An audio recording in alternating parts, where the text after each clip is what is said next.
Татарстан Дәүләт Советы депутаты, халык язучысы Ркаи Зайдулланың «Сунар» исемле китабы басылып чыкты. Татмин бинасындагы әдәби кафеда яңа китап чыгу уңаеннан автограф сессия булды.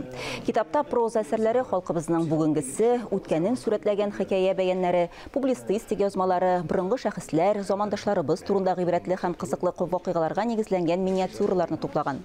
Китап 1000-нән артык тираж белән басылып чыкты. Халык күңеленә үтеп керә алган әсәр татарлыкны, милли җанны саклап калу өчен өлеш кертә дип саный Татарстанның халык шагыйре. Минем баштан ук шундый не булды. Шундый алым ил деген китаптан башланды ул 1999 елда чыккан иде. Проза әсәрләр, әдәби әсәрләр инде. Аннан соң эссе дип әйтергә була, публицистика дип әйтергә була. Ул аларның күбесе шулай ук нәфистер белән язылган, әдәби публицистика дигән дә була инде аны.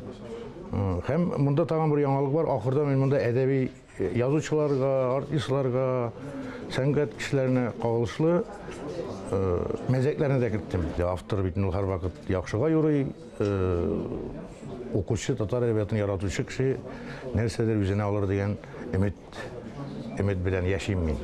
Без татарга барыбер дигән, ул менә шушы инвесторлар, ниләр турында ничек җирне үзләштерүләр,